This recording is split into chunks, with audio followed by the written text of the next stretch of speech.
Hi, good evening. Welcome once again. If you had joined us, we were kicked off there. We having some serious internet problems, blows at this in the studio here in Queens. So we're gonna try we're gonna try to raise it back because the show must go on. We have a lot to talk about tonight, and we're not gonna go back into those general things. Let's talk about Venezuela. We're gonna talk about our fallen soldiers and anything under the sun. We're gonna open the lines and give you back the time, so we could be able to hear from our people what is it that they want to say. Freddie, you were saying that Well, I don't know. Thanks. I our don't know. apologies here. I don't know for my previous contribution at the beginning.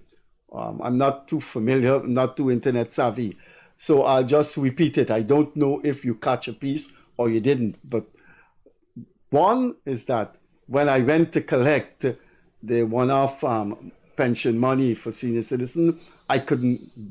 I couldn't submit myself to that. I was number 394, and there's no way I would have put my wife that I love so dearly through that. So something went deadly wrong there. Secondly, there is no telephonic connection to Diamond Police Station.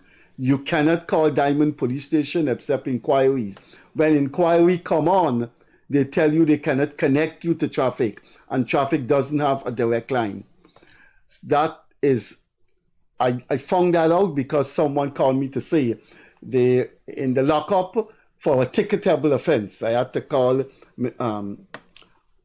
Stevens, formerly the traffic head, to let them know that it's a ticketable offense. And thirdly, a woman called me this morning, you get these calls all the time, to say that her son went to the Anna Regina police station for police clearance. She met all the requirements and then they asked for a passport. He had his ID. So I didn't know you have to get a passport. I made some calls and I was told you don't have to get a passport. So I called Anna Regina. I only know to go into the telephone directory to get the stations.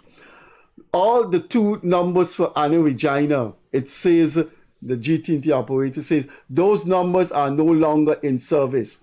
I called Force Control at Ivlery. They said they don't have any number for Anna Regina. They give me Anna Regina Force operation number. I called operation at Anna Regina. They say they don't have a number and they cannot connect me to the police station. So you cannot call Diamond Traffic Department at Diamond Police Station. You cannot call Anna Regina Police Station, period. Now, come on, man. Come on. With all the traffic fatalities we have, you can't call the traffic department at the village that is perhaps the most populated in the entire country, the Diamond Grove Village. I thought you should know about that. Now, for my take on the St. Vincent situation, this is what I think happened that resulted in that covenant, that dialogue.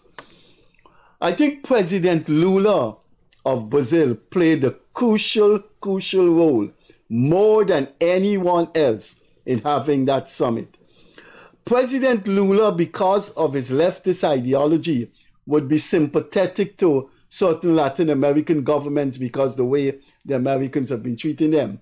Particularly Venezuela, Lula would have been very close to the previous anti-imperialist Venezuelan president Chavez.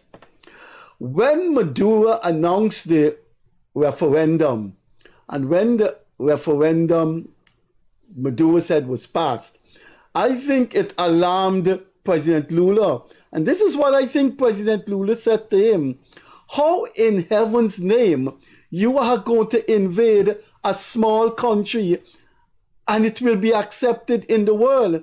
Secondly, don't you think when you do that, you're going to invoke the wrath of the US? The US already have sanctions on you.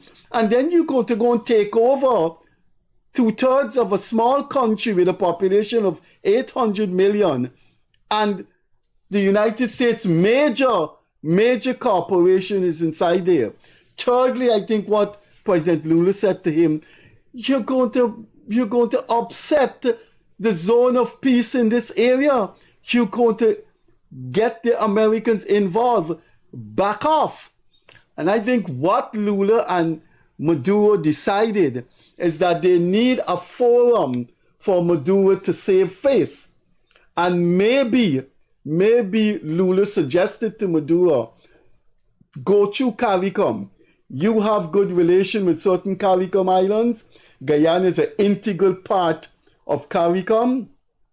Some of those CARICOM leaders know the Guyana government very well based on the 2020 election drama.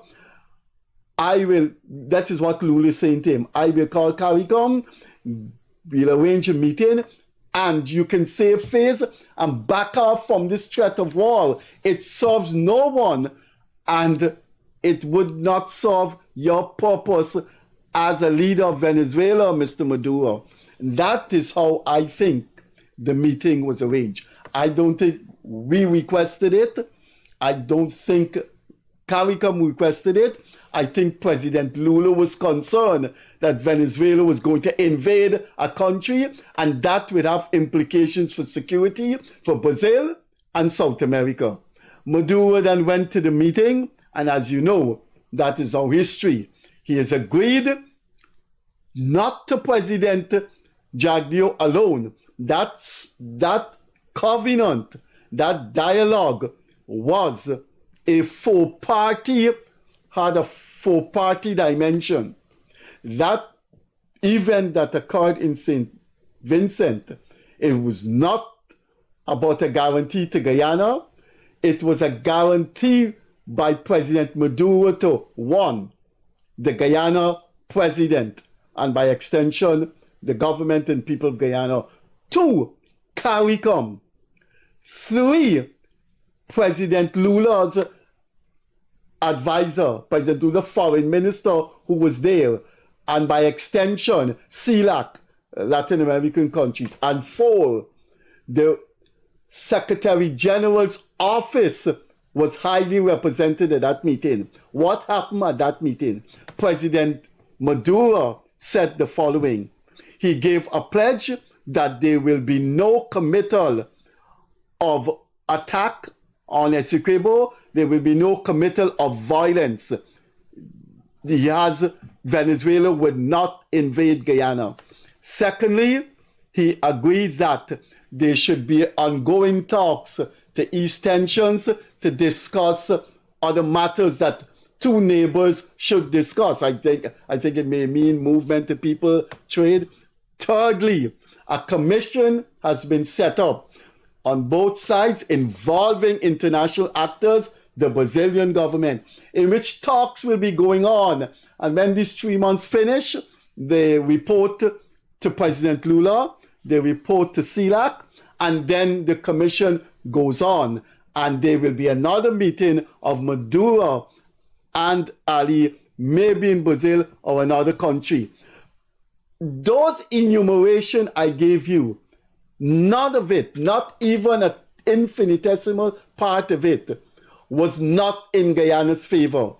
This was a concatenation of advantages, of points in Guyana's favor.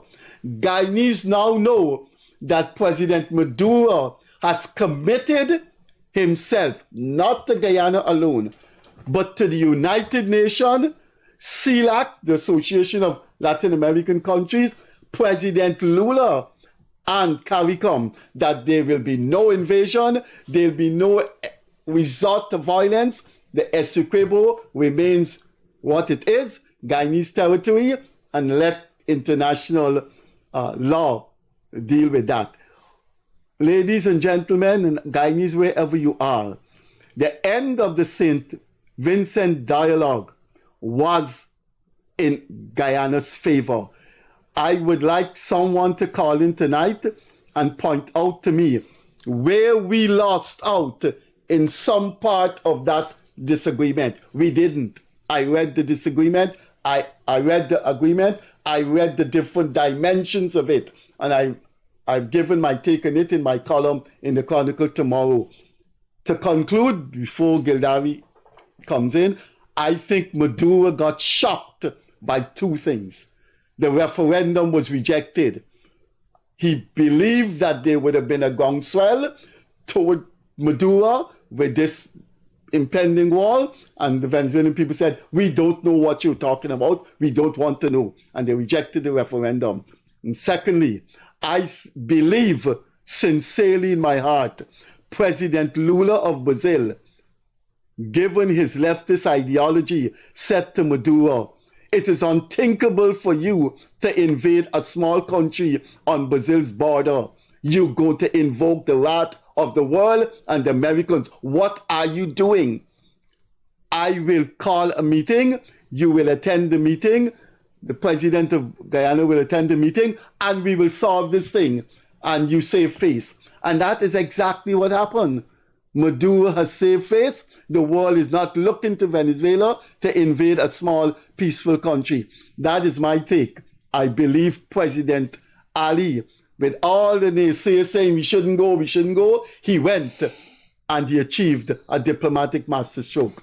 Gildarie? Freddie, I think you have captured it. I think those are exactly my thoughts. I do believe that Maduro never expected a couple of things. One, I don't think I think he underestimated what Guyana was prepared to do on the diplomatic front. The amount of support that we were able to gather from all the countries that came forward. Imagine the UK. The UK came out in such a strong thing, and it even went to the Parliament of the UK. And it's not it is not by any means it's easy. not subordinate ministers. The No, foreign serious minister of people the that are UK, saying it. the foreign minister of France. I don't think he expected that groundswell of support and what transpired there. And I think, yes, you've said it.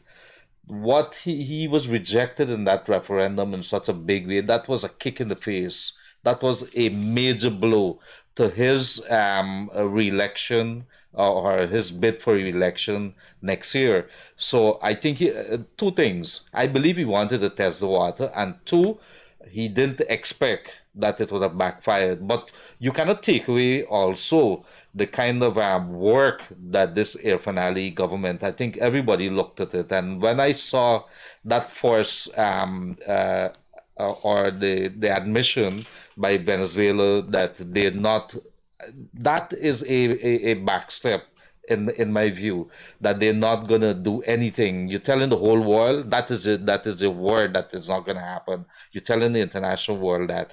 So what really came out of that meeting in St. Vincent? They're saying they're going to a meeting maybe within 3 months that is going to happen in Brazil. What is it that you're expecting? Guyana is making it very clear. We're not going to be discussing border. That's going to go to the court. Venezuela is saying that we're not going to recognize it. So what did Maduro get out of it? Nothing, absolutely nothing. They've lost tremendously. I think Guyana kept its cool. I looked at President Ali, the way that he dressed and the way that he presented himself and the way he articulated also. I think we did very, very well. I didn't expect a statement of that caliber to come in. People are going to say all kind of thing. Not turning up at the meeting would have been playing in Venezuela and Maduro's hand, because they're going to say no. He's going to say what he's going to say. Would have invaded as even if it wasn't going forward, Freddie, he was going to say that, look, I wanted to talk to them. I wanted to salvage the situation at the 11th hour, but he didn't come. He don't want to talk about it, and he doesn't want to resolve it. Gildarie, I can't believe the Starbuck news. I can't believe people would say we should not have gone. I mean, you don't like the government, man, but the areas you don't tread on. We have an invasion threat. President Lula, who is one of the top leaders of the world, of a top country, bringing the parties together, and people are going to say, why should we go? But there was a lot of stake here because don't forget, on the CARICOM level, and maybe you could analyze this, on the CARICOM level, a lot of countries have business that they're doing with Venezuela as well. So you cannot just extricate yourself from there and said that you're going to side with Guyana, not to look at any repercussion that's coming from Venezuela, whether it's oil or whatever is the case. So they had a lot to lose too, because the CARICOM headquarters in Guyana as well. So it is not as simple as look, it was in their interest to make sure that this matter is resolved. And although there were some questions over Lula and maybe Mia Motley, I think the fact that they were all present there with Keith Rowley, they have an interest. They have an interest. The people who were criticizing those people don't understand international politics and don't understand international relations. Motley and Rowley was there to make sure that the Caribbean would not see an military intervention by Venezuela. But you can't ask the people. That is why we have too many experts in this place, and those experts are charlatans. You cannot expect Motley and Ralph Gonzalez to go there and said, CARICOM, Guyana is our friend. Guyana is our friend. We're going there to make sure that nothing happens to Guyana. Statesmen and women don't behave like that. They couch their language in very diplomatic thing, but they know what they're doing. That meeting was to make sure that in a definitive, conclusive way, there will be no conceivable invasion of Guyana. And that is what Motley was there for. That is what Gonzalez was there Guyana for. got what it got. You can't trust Gonzalez. You can't trust Motley. But two things were significant, because I was looking for the videos of what was coming out of that meeting. One, that handshake, so very, very significant. I think by having that handshake, Maduro committed himself. That was one. All right, go on. The second thing that I thought, I smiled at it, is the way that President Irfan Ali dressed for that event there. He had a band that had the map of Guyana, that he went clearly stating every message. And then you see Maduro on the other side went to this meeting with a whole lot of binders sitting down there. And it's not that we want to gloat or anything, but you could see that they went to this meeting with a whole set of things, expect to bluster or to bluff the Guyanese delegation that was here, and maybe try to bully them, but they probably never expect the articulation that would have been coming out. Irfan has President Ali, I keep calling him Irfan. President Ali has a very, very clear understanding of what the issues are and what the steps, what the 1899 award was and what the Geneva Agreement in 1960. And he was able to articulate that in a very clear manner, even to the press, and I'm sure at the meeting there, looking, and he was very cool and calm based on that. I am proud of how Guyana carried themselves in that meeting, and I believe it was a resounding success of pushing aside a situation that could have probably ended up not in our favor. I want to go in a light way, then come back in a serious way. I believe why Norton did not go.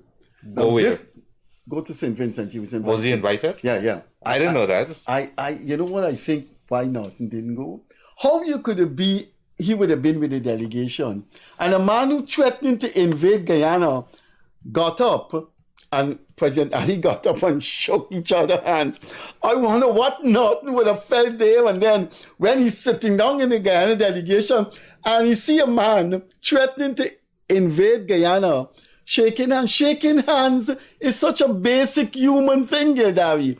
The second thing I want to know, and I don't know if the callers can call in tonight, when the invitation was extended to Norton, did he ask his shadow minister of foreign affairs if she wanted to go? Did he ask Gary Best, international relations scholar and former head of the army, listen, I can't go. Would you guys like to go? We need to know if Norton had declined the invitation based on the PNC's hierarchy decision, or he just took that decision by himself, because I've been told that there are many decisions Norton makes arbitrarily. Yes, but that invitation was a super stroke.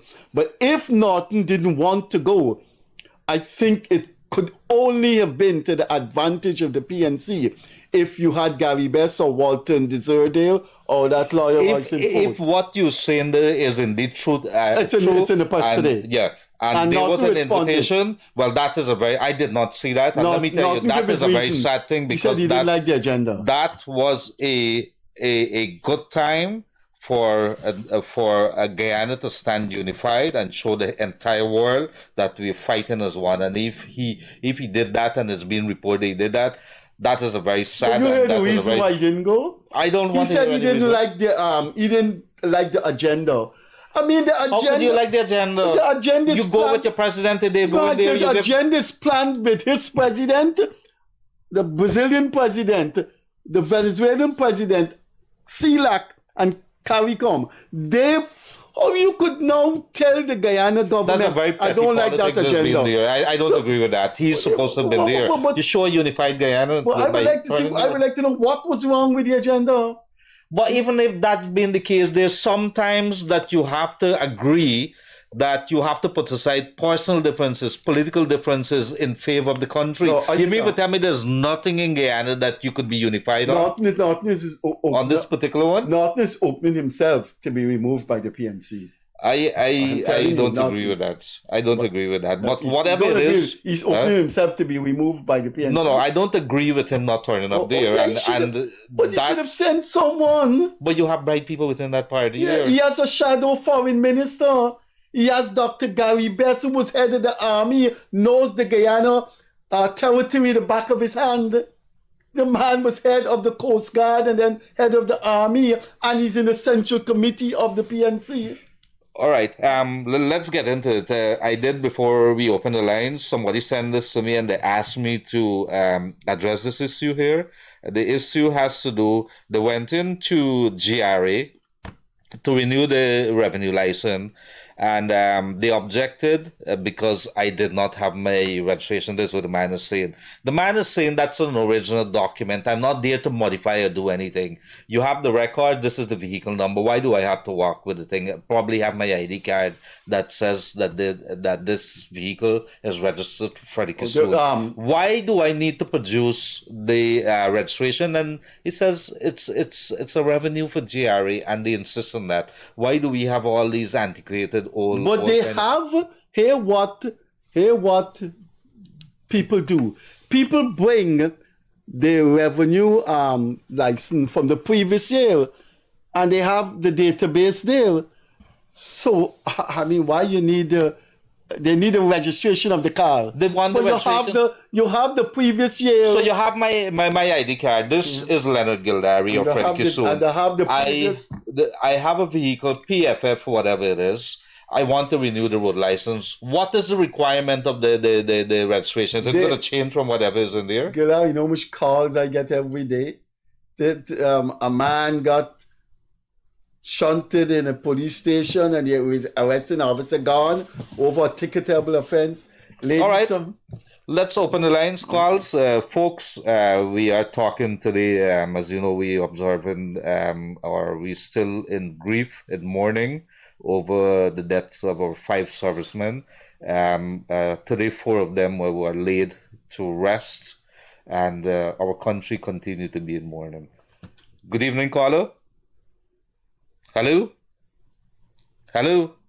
All right, I think we lost that one. Let's go very quickly. Good evening, caller. Go right ahead, please. Hi, good evening, guys. Good evening, Freddie. Good evening, Leonard. Yes. Right. There are a few things I want to touch on here. First of all, the send-off of our heroes. A couple of them, I think, went by today. My heart bleeds and continues to bleed for the family and for Guyana. As you know, I'm one of the emotional guys that will cry when I talk, but please don't cry tonight. But however, I have to say that I'm also very upset about what Freddie would have spoken about the non-police intervention, if I may, in connection with the people somewhere from the East Bank or something like that. I didn't hear that, Freddie. What? You didn't hear what? The non-intervention. What you responded to what I said about the non-intervention of the police on the diamond, whatever. Anyway, I think I said this on your program earlier that people need to stop contributing to the corrupt practices of the police by offering them bribes and stuff like that. Okay, yes, go right ahead. Go ahead. You guys are having some internet problem. I'm hearing it on and off, and even when I'm not on the phone, it's really bad. Yes, we can't help that. We have tried to be restarted and so on. This is one of those nights. I don't want to say what happens, but this is one of the nights. Yeah, and another thing that I'm quite if I can use the word peeved, that you guys would have spoken about Aubrey Norton. Not back then. Who the hell is Aubrey Norton? That guy is the biggest jackass the world ever see. Yeah, but he's the opposition leader. You have to hold him accountable. But he's the opposition leader that is supposed. Come on, I'm sorry, man, but he is an opposition who is a clown. Simple as that. Okay, right.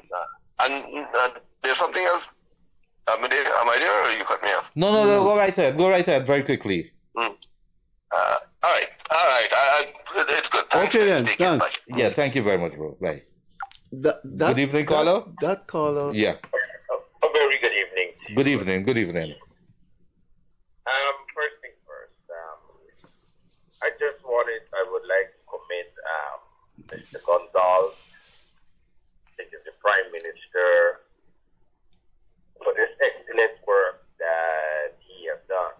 I see this is my personal opinion. I saw him as a father of the region, a father of the West Indies. I saw him the father of Latin America. The way how he approached the ongoing threat between the two countries, Guyana and Venezuela. I saw him as he is a genius, and we have a lot as Guyanese to owe him. I don't know how we can repay him for getting however he did it, or what he done, to get leaders back on the right track. Well, he wasn't the only one. There was an entire team starting with Lula of Brazil. So I saw him as as the full man behind the whole scenario, because he was there from the start to the ending. Lulu was not there. He sent back up, right? And I'm not leaving him out either. But I saw Mr. Gonzalez as the man, the captain of the ship. I wanted to salute both President Ali and President Maduro. Hats off to the both. People might like what I was saying, but I see God in this. The Bible says, blessed is the peacemaker, for they will call the children of God. And however it was done, it was God is in the midst and control of everything. Mm-hmm. And Maduro did what was right for his country, for his people, and for our country, and for our people. Okay, sir. Thank you very much. No, I have one more. No, people are. Go ahead quickly. Go ahead quickly. Also, there's a lot of things that's going on currently and presently and was about to happen. But I would want it to see, this is another personal opinion, that in 2024, this upcoming republic, we want to see a big... Okay, sir. Sure. We got calls coming in, right? Thanks. Thank you very much, sir. Okay, Yes, bye. thank you very much. Okay. Good evening, caller. Hi, Leonard. Hi. I'm happy for the conference between the two presidents.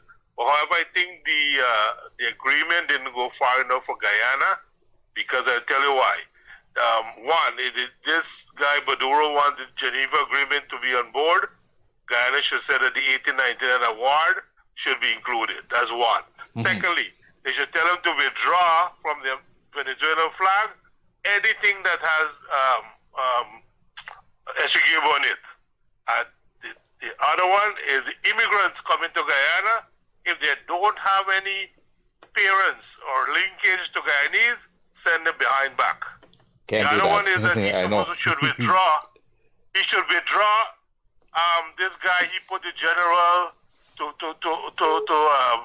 look after the affairs of Venezuelan, the Essequiban, and give them passport and aid and all of that. He should do that, and all the rhetoric that they have in Venezuela, they should withdraw them. That Essequibo belongs to Venezuela. Okay, they don't sir. speak Spanish, and they belong to Guyana. Thank you, sir. Bye-bye. All right. Thank you very much. Bye. Good evening, caller. Hello, good evening. Is this the Gildarie show? Gildarie Freddie show. Go right ahead, sir. The Gildarie show, sir. All right, good night. I spoke to a Venezuelan national that I know for years, living in Barbados. And he said something interesting today to me. Maduro is really and truly not a problem for Guyana. It is the culture of the people there. They don't even have a clue of what Guyana culture is until recently. And the guy was right. We have an influx of Venezuelans coming to this country. And as a result, they're actually people of a different culture from us. And we need to be aware of that. And I can tell you, majority of them doesn't come here with good intentions. They're You can't say that, sir. Yeah, I disagree. You with can't, that. so, That's the thing. so you don't live in Guyana, do you? All right. That's one point. Do you live in Guyana, sir? Mr. Maduro, I think he knows he can't win any kind of ground gaining aspect of getting Essequibo. And it's just a bluff. Okay. It's just a bluff. And All I right, think, sir. Looking at Guyana, every time there is an economical or there's some issue in this country, people tend to just stop immediately what they're doing in terms of a financial investment or whatever. And the whole country goes on a lockdown. I don't think people should do that now. I know for a fact a lot of people are concerned that if this country is going to go into difficulties, if they should go ahead with a life or whatever. And I think people should, this is what I'm not seeing from the media, people should start telling people, hey, your life goes on and do. No, but obviously you'd be saying that. You'd be saying that because if you saw that joint statement that come out, Guyana, if they're reading and if they're smart enough, would understand that whether that thing, we have to continue our lives, and that is the best thing that could have come out. You can't go more than that. So you live in Guyana? One next thing. So this is the third time I ask you. Do you live in Guyana? That Hero Highway. So do you live in Guyana? He did a tremendous, and I must say, a very. Okay, so we gotta go. Okay, we gotta go. Thank you. Thanks to people Okay. in Guyana. All right. This whole situation. Okay, so. Now the next thing. So we gotta go. We gotta go. We got other calls coming in, sir. In Guyana, I think it meets the point that the police has been proven so incompetent in their job that we should consider bringing foreign professionals Okay, sir. to manage this police force. Okay, sir. So we gotta go now. You're over 3 minutes. Okay, bye. Bye.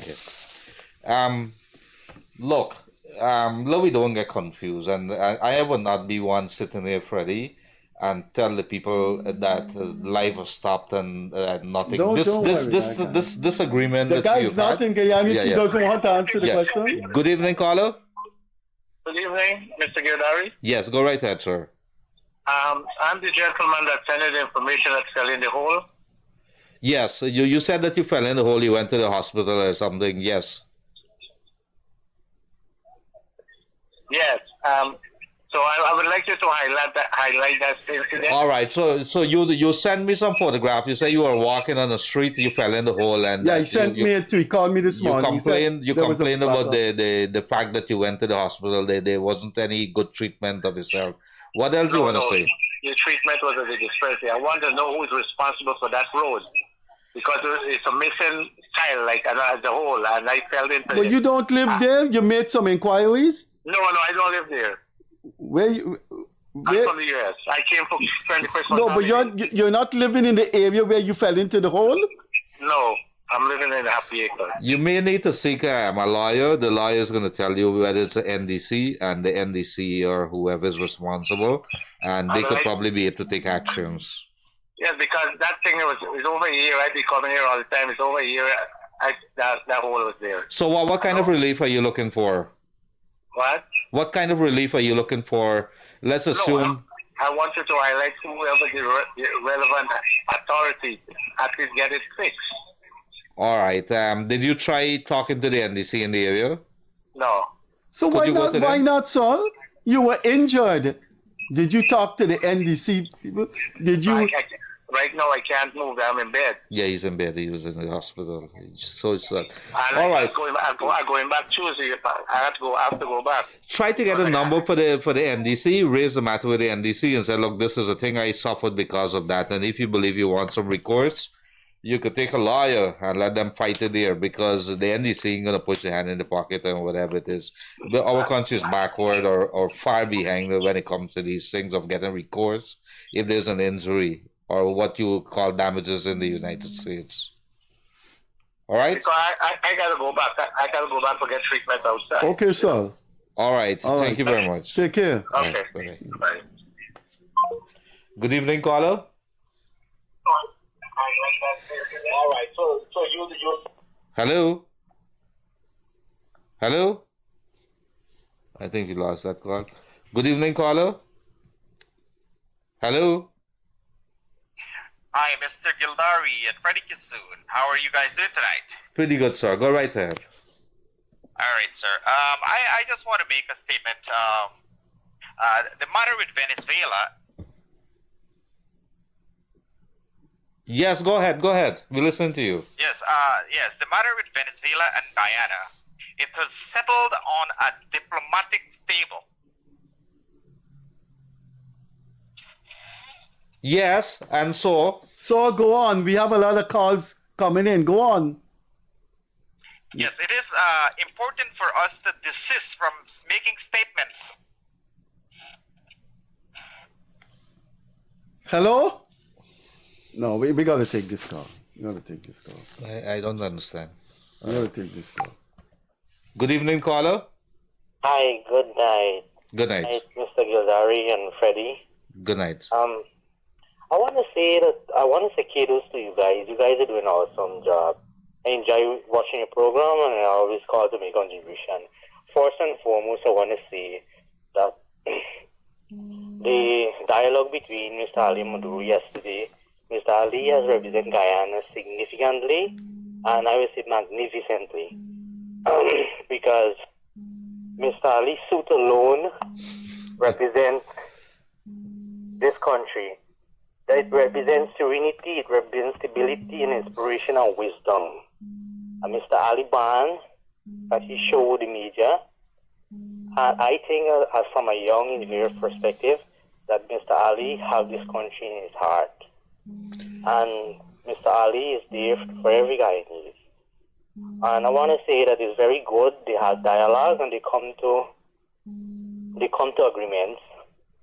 And that's my contribution tonight. That long life Guyana, and we as a people, as a nation, we live in love, peace, and harmony, and prayers to the entire nation. Thank you very much for coming today, caller. And I think what should be noted there too, Freddie, is that there was an entire team that was behind President Ali delegation. Some smart people, and the Nanlal Attorney General was there. So I think I saw, I'm not sure if Robert Prasad was there. He was there. But there was this lady that was Elizabeth Harper, I think, was there. Yeah. So there was an entire team that was there. Good evening, caller. Hi, Gildarie and Mr. Freddie. I got disconnected there. I was making a statement on this matter with Guyana and Venezuela. Yes, go right ahead. I listened to the presentation of Mr. Ralph Gonzalez, and I was following this thing very closely from. I'm living in Canada basically, but I was still concerned of what was going on there, and it clearly states that Guyana and Venezuela, the citizens or anyone in the media or anyone else has their opinion, they should keep it to themselves. Technically, that's what the man says. People cannot come out and voice their opinion and their rhetorics that could cause any sort of aggression to arise in any way, shape, or form. That's what basically Mr. Gonzalez was talking about. And I guess some of these callers that they're calling there with their opinion and they think you guys gotta shut them down.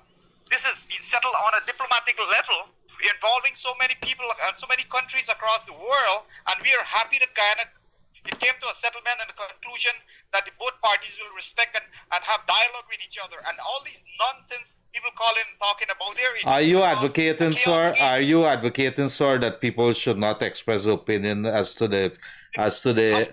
matters of this country of national importance, international importance? No, I'm not saying that. I'm saying the agreement that the parties, diplomats, and presidents of different countries came together and discussed and agreed to. Everybody's violating it here by calling there and quoting their opinion. Nobody needs their opinion. It's been settled on a diplomatic platform. And everybody should respect that. And let's move on. Who is everybody you're talking about? I'm not getting that very clear. Who's everybody you're talking about? Everybody who's calling in and talking nonsense with their opinion. But they have a right to say that. They have a right. This country, we have a vested interest. Of course. But they're thinking. They're giving you what they think. You might not agree with it. Not what is sure about. Right. You got to be sure about something. Well, we have Freddie Kissoon has his opinion. I have my opinion. People, yes, analysts have their all right, sure. Because that's part of the agreement. Yeah, I agree. All right. You have your opinion. Are you there? Are you there? I am hearing you, sir. I'm hearing you, sir. Sometimes an opinion, you ever heard the saying, you have the right opinion, but not necessarily the right opinion? Sometimes it is very hard. Sometimes it's very hard to take an opinion that is not based on rationality, But if somebody wants to call in and say Israel is doing the right thing, you could reply to them and say Israel is doing the wrong thing. But as soon as they open their mouth and say Israel is doing the right thing, you can't cut them off because that one thing can lead to another, and you don't want people to oppress their opinion. I am very upset when people talk nonsense about Gaza, people talk nonsense about Maduna, but when all is said and done, you gotta let people have this. There's a limit. There's a limit, but you got to have. Even as you speak, because everybody.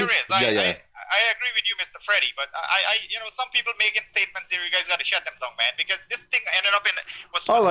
They don't have any sway. It's the leaders that have the sway, but they could express it. Okay, then. All right. Thank you very much for coming today. Bye bye. Thanks, bye. But did you see that Suriname has written the World War II? Suriname is saying that Guyana, in their documents, should take out the new river triangle that they have represented on the map as them. They have written the actual World War to do that. But this madness coming up. This guy is ridiculous. Good evening, caller. Good evening, Leonardo. Pretty good. Go right ahead, sir. I hear what somebody read a statement for the Kaicho News this morning about the same meeting what I had yesterday. This statement looked good about they went there, yes, but the man he still not agree with the ICC. He's like not concerned with them. No, they had two meetings. They had a meeting. The meeting. I saw those statements coming out. There was a meeting. You have your say, I have my say, but we agree on certain things. What we agree on, we ain't coming in together. But I disagree with the fact that you have the World Court there. So we're going to have a commission in which we could continue discussion. Isn't that a far better situation than it being bandied about and what he's been talking all the time about coming and invade or take over or annex Guyana? It's a. But you read the communique, sir? You read the communique? No, Freddie. No, but you should. That's the guy. The previous caller came. I will listen to Dr. Gonzalez this morning. The points what he set out, the 10 points or something. They got 90 days to look after this business. No, you should. I think I'm still afraid 50-50. Well, I can't trust these people. No, but did you? You see, you're admitting you haven't read the thing. If you haven't read the final communique on what the parties agreed on, then how you're at a disadvantage in calling to say what Well, let me put it very simple. You went in with zero, the people them started coming in again. You walk away with a communication or a communique that says we are not going to invade. You told the entire world that. Isn't that something? But it's not too much to read. You could have. Isn't that something, sir? You could have read it in the papers. Venezuela has given an assurance to the world, not Guyana, to the world, because the UN was represented at the meeting. The United Nations was represented at the meeting. I know Canale was there. Anyway, sir. But between me and the two y'all, I don't trust those people. All right, Well, good man, good. What is a okay? Let just before you go, we understand that. What was the option that Guyana had? You got a big army like that. They go to the international community and ask for help. The people put together a forum to have it discussed. You might not like the situation, but you came away with an agreement. A small country like this that went against a big giant like Venezuela, millions of people. What did we come away with? We get a big bad wolf, the Goliath, to say we're not coming in your country despite of what we said and despite the referendum we had last week. Isn't that a victory? Isn't that a victory, Bossman? Isn't that a victory? All right, sure. Thanks. All right. Thanks, right? Well, thanks, bye. Bye. We got to see what is the reality. Don't how you say, don't see the trees for the programs. Yeah, it is. All right, it is 231-2982 tonight. One of the things I wanted to say since we started this program 18 months ago, if there's a call you can take it, is how some people tell me they can't get through, but I got some particular people who are able to get through. Yeah. Good evening, caller. Got a new thing in the action now, man. Them many boss man is $200 come for the afternoon. Banos, for a long time I tell you this, Freddie can't remember the last time he traveled in a minibus. I didn't know what was going on the road. Guys, you pay what? When you meet 4 o'clock, between 4 and 7, you gotta pay $200. You can't go in this bus. Minibus people put these back and stop this nonsense. But why you I think minibus people are terrible drivers. But why are you against them raising the thing? Everything is going up. No, but these minibus people and that pay for. Let them make representation for the thing, the man. You can't do it just, sir. But everything going up. Gildarie said in this program, a tray of egg is 2,000. If the egg people can raise the egg, why the minibus people can? They ain't got to buy. The minibus people ain't got to pay for the eggs that going up. Right here, counter diamond. I buy egg last year with $1,200 a tray. How much you buy it for this year? This year, I'm telling you, last week, the other week I paid $1,200. They got a man, they got a plucking chicken there, $1,200 a tray. Very good. Well, that's a very good thing. What's the price of meat? What's the price of chicken right now? Chicken, I pay $400 a light pluck. But I hear some prices that will blow your mind. Oh, man, you can't hear. You can't go and do this thing yourself. No. My friend was telling me what you went and buy for. I'm not telling you what I hear. The man tell me what you went and buy for. All right. Anyway, thank you for coming through. But, I mean, everything going up here. Okay. And I think people should have really gone up. All right, good, so. Then I go up by me. Plenty calls coming in. We gotta go. Thanks. Bye-bye. Oh, bye. No. What do you mean people salary going up? It's probably not going up enough. Is the private sector needs to do something about the people's salary. The government is doing it. What the private sector doing? Have you received anything about the private sector, Mary, in that? Or did that happen? Why you don't want to talk about that? Well, I want to give the caller. Good evening, caller. I will talk about it. Good evening, caller. Hey, good evening. Yes, sir. Yes, good evening, sir. Yes, sir. You there? Yes. So go right go ahead. ahead, Saul. Saul, go ahead. I first want to express my condolence. I want to express my condolences to the family of the soldiers who have lost their lives. And number two, the conversation you guys are having, people making recommendation. For example, the guy went for a birth certificate and he had to go through a certain process. The guy who was arrested for that traffic incident. Are these things mentioned to the relevant authority to make recommendations or to make suggestions what they should do? Leonard, this is the guy, I sent you an email a couple of weeks ago regarding traffic stuff, and I'd like to get a response from you. You want to get a response from me? Now and I'll listen to your comments over there. What is it? Could you remind us? We get hundreds of emails. So what is the email? Let's raise it here now. one that was sent from Florida about traffic stuff and. Could you raise what is exactly is the issue? Raise it. You have the forum here. Go ahead. Yeah, I was talking about the traffic recommendations I made about the police, about the bribery stuff that's going on, about training the new drivers, about having a booklet to have the drivers read, and stuff like that. And have the police to have a quota when they're giving out tickets, to have a quota for the month.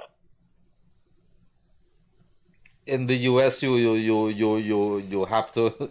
There's something that the more tickets you get, there's some incentives you get. All right, but you know what is happening? We're about 16 days away from the end of the year.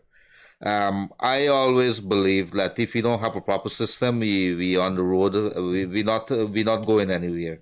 And if you remain the same or you have the same system as 20 years back, you ain't going nowhere.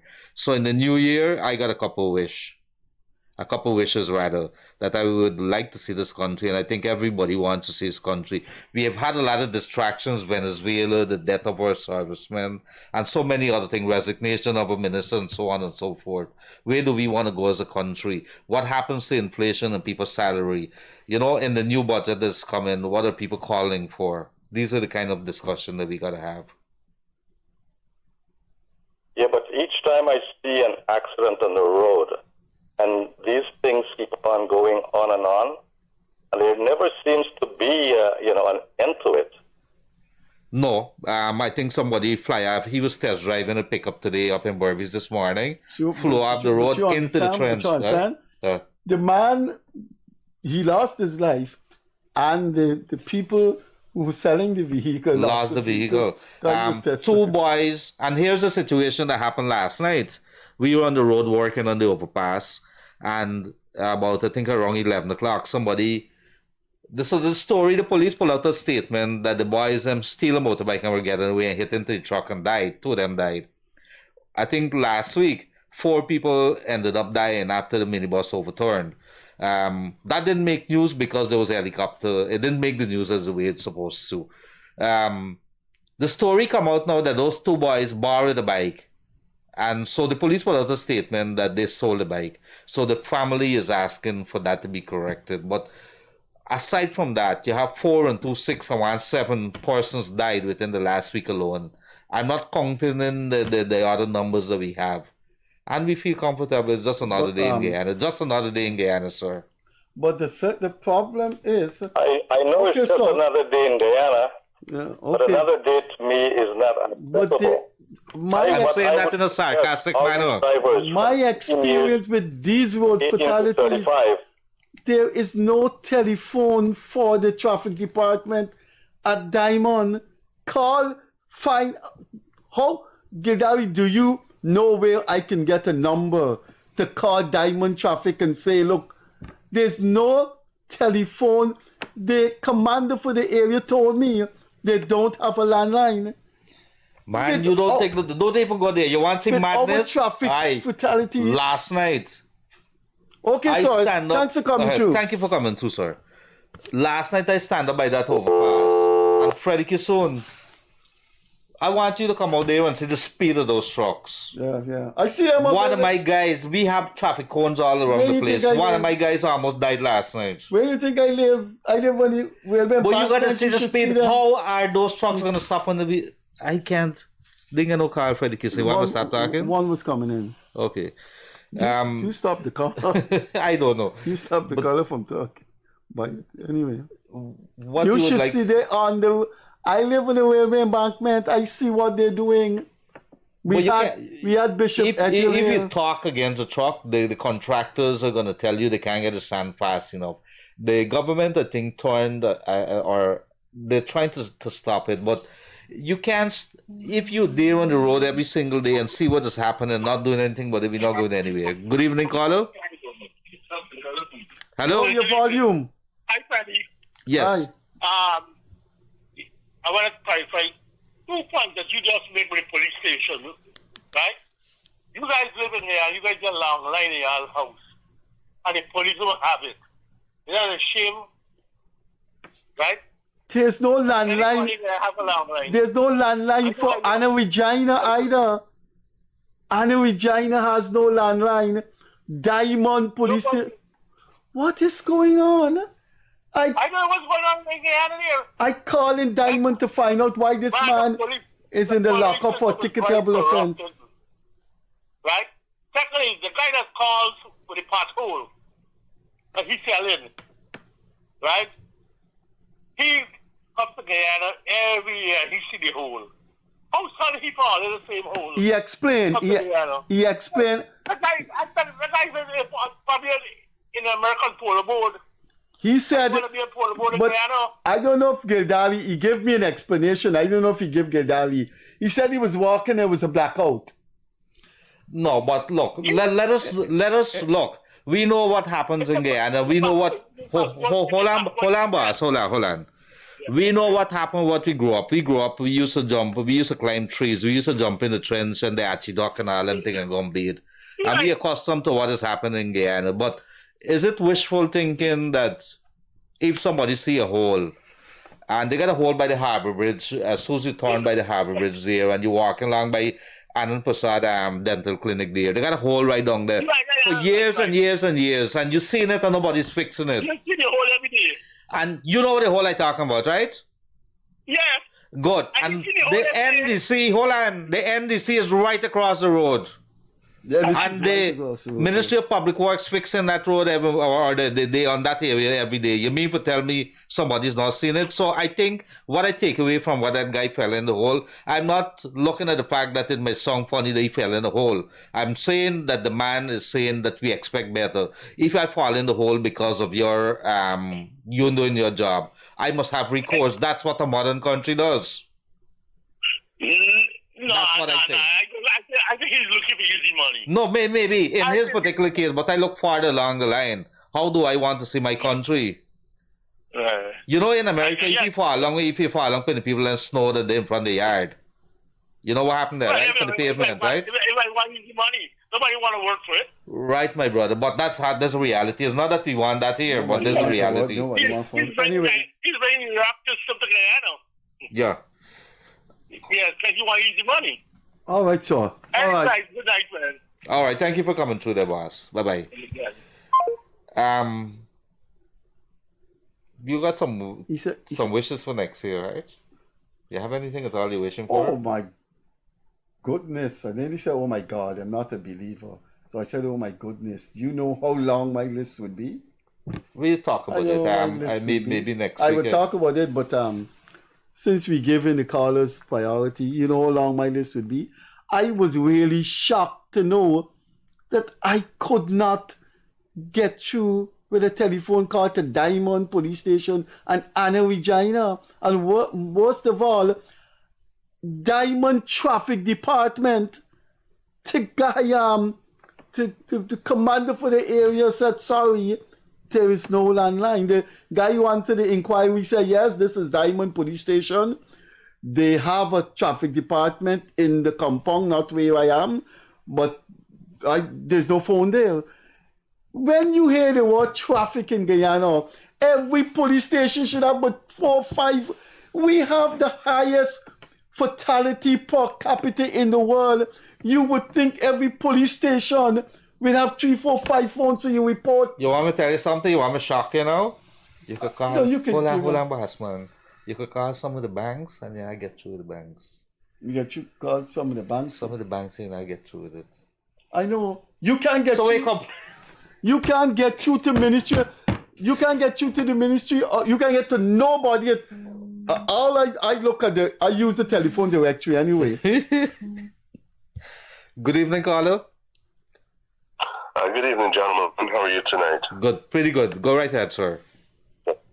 Mr. Kissoon, are you going to accommodate me tonight? I don't know what you mean. Explain that to me. Well, you know, I would like to do a song for the soldiers that died. Yeah, but the problem with you is that you have to understand it's a call-in program. So people shouldn't go too long. Minutes, Mr. Kissoon. How many minutes you taking? I'll take about 3 minutes, and then next week a Christmas song, 3 minutes. I like this guy. I like this guy. Make that 2 minutes. You gotta man. accommodate the man. The man has a Christmas wish. Make that 2 Plus, minutes.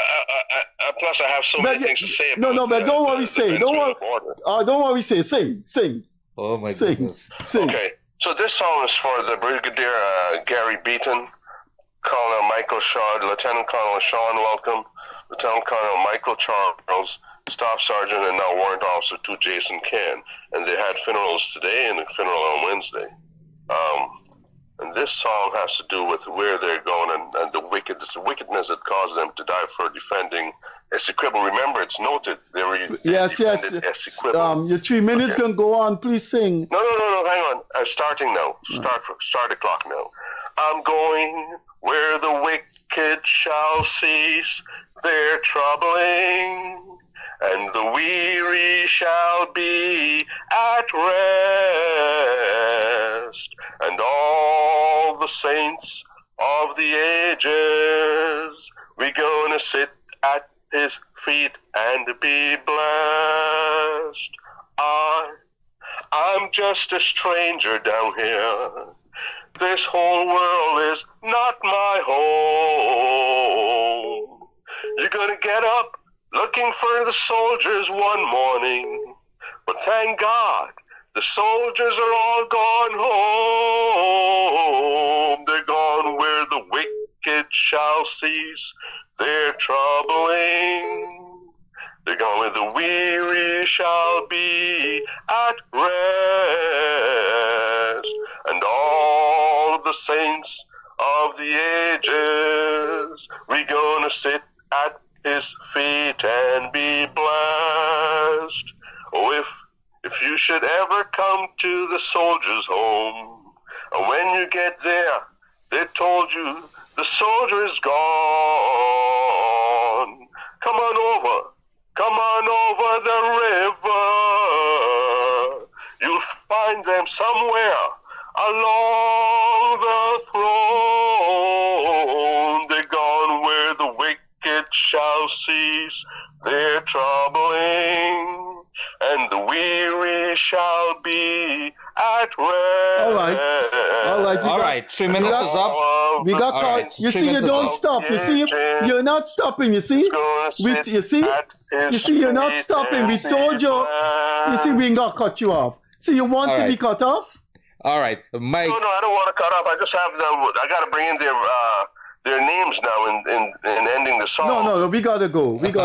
Your 3 minutes up. When is my anniversary in February? I want you to sing a Neil Diamond song for me. You know Neil Diamond? Yes, sir. You know Neil Diamond. I am, I said, and etc. But I never thought I would see the day that Freddie. So you're gonna sing The Last Picasso. That song have to bring me my. You know okay. So go and read up on The Last Picasso, and in February you'll sing that song on my anniversary, my wedding anniversary. Take care and. It's always nice to have you. Yes, it's just you don't know. Next Friday is a Christmas song. Oh my goodness. All right. I never thought I'd see the day that Freddie Meter. But Freddie Meter now. Not a Glenn Lark could have handled. Not a Lincoln Lewis. Not who else. But Freddie Meet is Mike is his name. And Mike has humbled Freddie. Mike what? This is historic, folks. You think Mike could sing? You need to practice. Mike, I got to be fair to you. You need to practice. You know the words and so on, but keep on it. You need to practice like me. Let me see if I can sing. Yeah. Good evening, caller. Hi, good evening. Yes, sir. Mr. Kissoon, good night to you, sir. Good night, sir.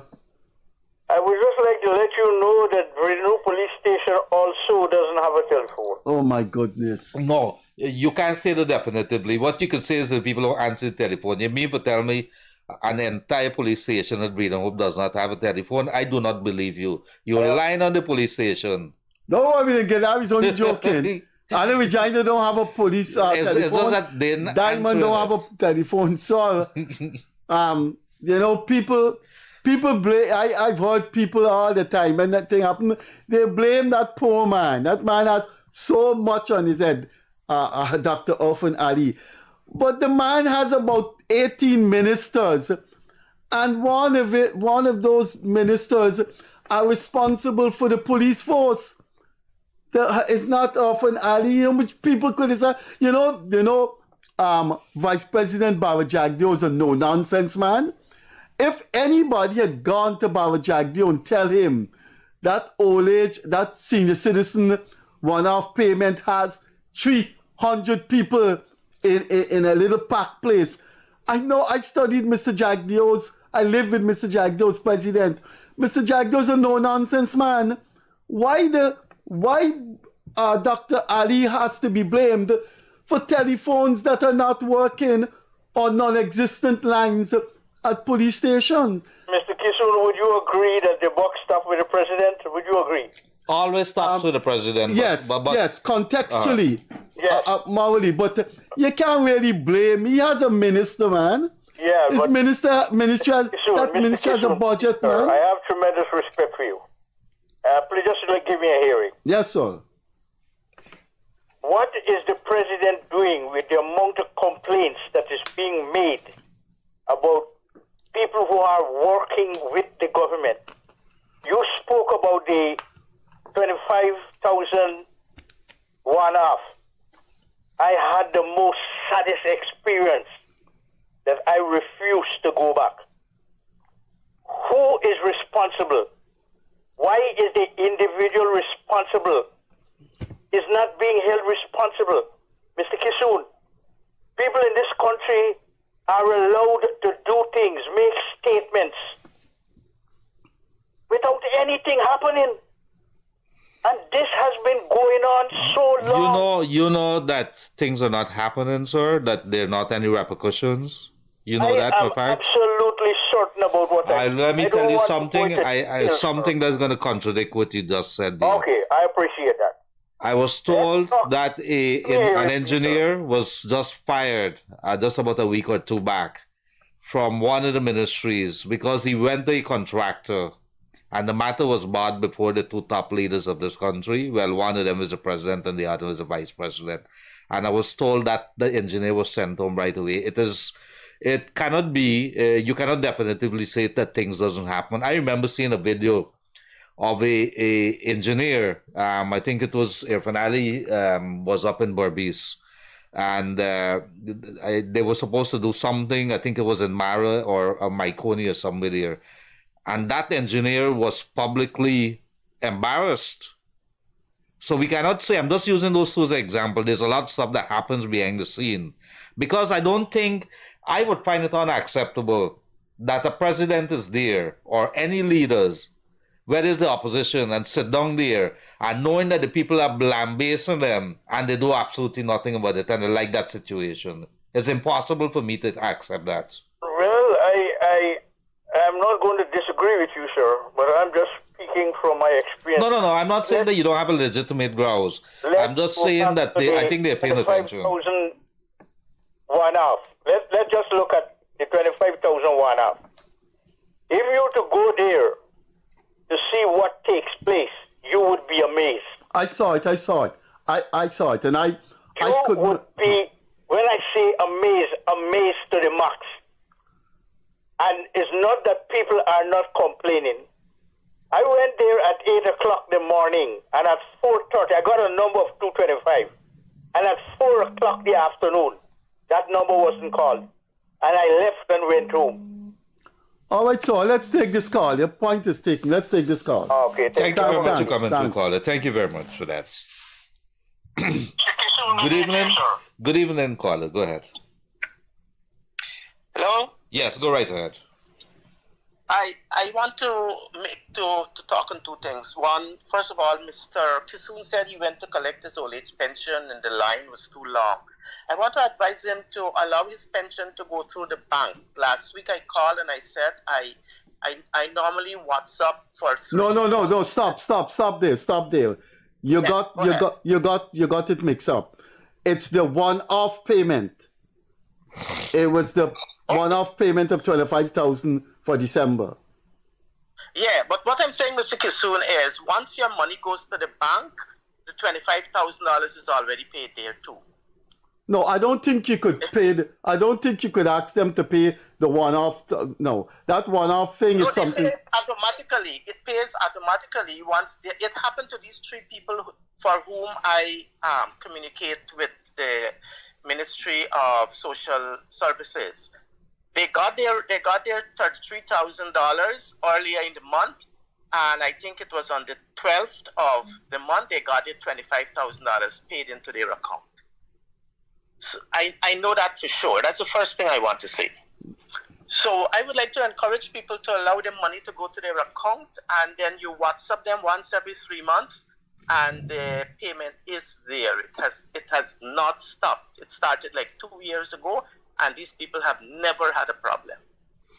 That's my first contribution. Secondly, in relation to the leader of the opposition not going with the team to the St. Vincent and the Grenadines, I'm very disappointed. I think it shows immaturity. Yep, that's a word. The party is losing its strength among its members. Relevance too, not only strength, but relevance. What are you doing? But that invitation was a win-win situation for the opposition. If he didn't want to go because he felt uncomfortable, because he is descended to an inexplicable level. He don't want to shake the president's hand. And I think he would have felt mentally jolted to see the two presidents shaking hands. But he has competent people. And what we need to know in this country, and I think we need to know it as early as yesterday, and the PNC is going to face one of its most testing crises if they don't answer this question as early as yesterday. Did the party agree? Did the party agree that Mr. Norton would not go? Or did Mr. Norton said, thank you for the invitation, I would not be going? That is important. If Mr. Norton took that decision by himself, when you look at some of the people he has in the PNC, Shadow Foreign Minister, Amanza Walton Desir, who is a lawyer, Dr. Gary Best, PhD in International Relations, former head of the army. So it's not that he did not have people to go there and speak. And I think you had the head of the army, former head of the army there. He could have made some input. I think this country need to know very, very urgently if Mr. Norton made that decision by himself or it was a PNC decision.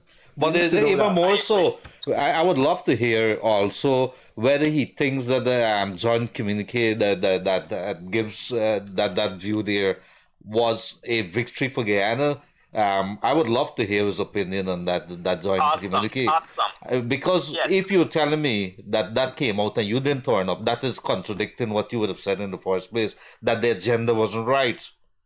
You understand? Correct. This is crazy. This is crazy. In no part of the world where you have a common enemy. The common enemy is that somebody's threatening your land, and you don't agree with the man who's representing this country. You're not giving him the support. Unacceptable. But the agenda was not shaped by Guyana. It's a 4-party process. It's a 5-party process. Guyana, Venezuela, CARICOM, CELAC, and Brazil. So Guyana could not have said, look, I don't like this agenda. But more importantly, what was it that were missing from that agenda that Norton thought should have been there? And when Norton was given the invitation to attend, when did he say no? Was the agenda already out? Because I think when he was issued the invitation, and the ministers were... agenda. I don't think the agenda was... So how did he know that the agenda was unfavorable and that was his decision? I think he would have been invited from the time the meeting was Terrible. Unacceptable. 0 marks for that, Mr. Opposition Leader. Very 0 marks. Thank you very much Thanks for coming through, sir. Yes, thank you very much. Thank you very much, guys. Have a good... Yeah, 0 marks. Thank you very much, Zia. Good evening, caller. Hello? I don't have a smartphone. A lot of the calls are coming in. Hello? This, what is that, Gildarie? I would have to explain I know. I thought you normally have your loved ones. I know you thought you normally have your loved ones. Anyway, so you can put the profile picture. Good evening. Hello? I don't think that person. Hello, yes. Yeah, I'm here. Yeah, you have to speak up louder, much louder. Can you hear me? Yes, we hear you. Go ahead. Use my big voice. Speak like me. Oh, hi. Thanks for taking my call. Good evening. Do you know if the Venezuelan opposition was there? No.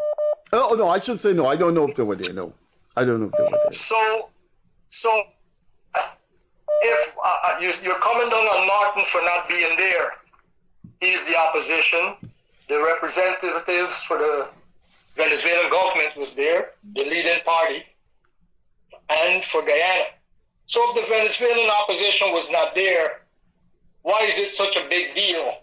Oh, let me tell you where that question... No, wait. Let me answer. How do you know that the Venezuelan opposition was invited? I don't think Maduro invited them.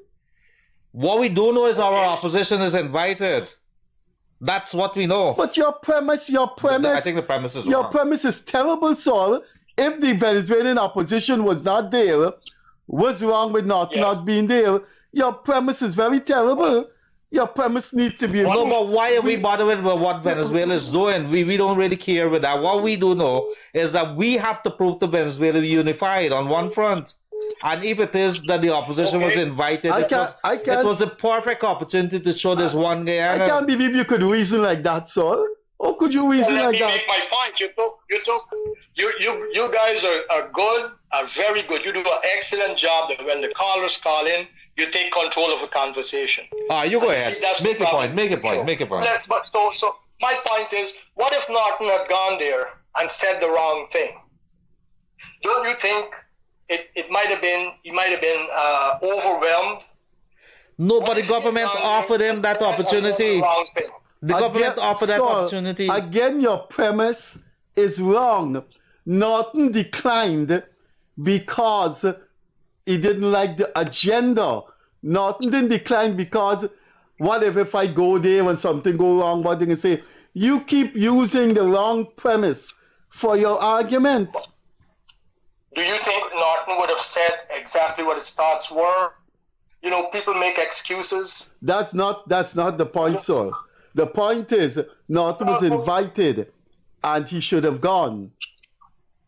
Well, let's agree to disagree because I see it differently. He said, Norton never said he would not have gone. He said he didn't like the agenda. So maybe if the agenda suited him, he would have gone. Anyway, anything else? No, that's it. Thanks for taking my call. No, thank you very much, sir. Thank you very much for coming. Good night. Bye-bye. Well, it's a different view, but I do believe there was a golden opportunity. No, that premise is wrong. But even that being the case, I'm not interested. Me personally, I'm not interested in what Venezuela does. Good evening, caller. Good evening. Yes. You want Brother Freddie? Yes. Just two quick points. The first one is I believe this 6.5% that was just recently given to the public servants, I think that is a slavery increase. A what? 5% is 6.5%. Slavery. 6.5. What was the word that you use? It's slavery. Slavery. Okay, go ahead. It's a slavery increase. It's a punishment and a slavery increase. And it's time we call a spade a spade. I think because the public service probably is about, I don't know how accurate it may be, but I guess about 70 to 75% black people. That is why the public service is punishing over the years to get a substantial increase in Guyana. Let him have I believe this is the bottom line of it. And people call for evidence for discrimination. I think that is the biggest evidence. People call for evidence for what? This 6.5% is slavery punishment apart of the increase. All right, sir. It's one point. The other point. The second point is on the joint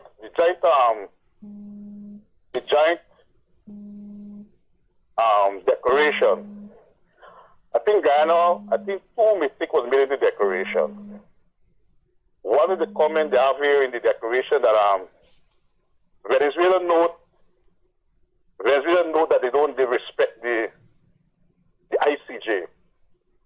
I don't believe Guyana should have agreed to that statement, because if you were saying that Guyana is saying that this case must be settled finally in the ICJ and nowhere else, how can Venezuela tell you? Saul, stop right there. Stop right there. Have you read the communique? Every word. Every word. So how can you say that? In one of the paragraphs, as Venezuela note that they don't respect the ICJ.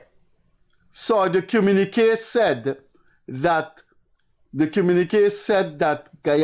Venezuela has pledged not to use any violence, and Venezuela accept international involvement. He's saying, okay, no, we go back and read it. All right, one of the paragraph as Venezuela note that they don't respect. Yeah, but Venezuela. No, you haven't read the thing. You might have very well. I know where you're going with that, sir. Right, but you might have very well. You might have very well seen that there was. Yeah. Hold on. But you haven't read all the thing. You're picking on one paragraph. Yeah, but you might have very well. Let's assume. Yeah, but let's assume that you did not. Are you gonna listen? If you did not, a communique does not. One person sit down and do it. Both sides gotta agree to the communique. And if that was not in there, you might as well not have a communique. And I should not have agreed to that. But you don't understand. You don't understand. The second one we said territorial dispute. There is no territorial dispute. So you don't understand something. I agree with that. It's a controversy. There's a territorial controversy. But you don't understand, sir. All of that has been overridden by the acceptance of Venezuela that the matter should be solved. You in denial. Good night. You in denial. No, education is waste of time. You see? You see? I agree to disagree. Thank you for the you allow him to have a say, and he end up abusing the program. No, that's all right. Maybe if he had called from the thing, his number. All right, remember the guy. No, we have extra time because we did. Well, we got 5 minutes. No, we got 5 minutes. We started 10 minutes. Okay. Remember the guy said you shouldn't tolerate some people the nonsense they talk. The man said he's not tolerating you. All right. Oh my goodness. Mike is calling you back. You want to talk to him? Who's Mike? He's ready to sing a song. The singer? Yeah, he's singing to you. You want to take it? Mike? Yeah. You want That's not Mike. Yes, it is. All right, I'm going to talk to you. You don't want to believe. Look. Mike, talk to Freddie. What is it you want now, Mike? Yeah, the caller was talking about number 4, where it says, noted Venezuela's assertion of its lack of consent and lack of recognition of the International Court of Justice and its jurisdiction in the border controversy. There are 11 points there. Yeah, but the communique said Guyana said certain things, Venezuela said certain things. That's what the communique. And then it's also said it was agreed. What I was trying to say to him, Mike, that the communique meet Guyana's requirement in that Venezuela gave a commitment that there'll be no invasion and committed itself to the matter being taken to international arbitration, whether he don't like that or not. So the communique contradicts Maduro. But before you go, did you look up the song, The Last Picasso? Oh my goodness. No, but I will. I will look up. I was listening to your program. I'll be looking it up. You'll be looking it up and you'll sing it for me. The last Picasso. The last Picasso was just acquired by so. This is a very surreal moment. Sometimes. Anyway, Mike. Back, man. Thank you very much. You guys got to catch up on beer or something. 1 second. Yeah. Fred, you have a dog, right? I have a dog? Yes, you have a dog when you'd walk on the seawall. Yeah. You saw me on the seawall with dog. Well, let's say you were to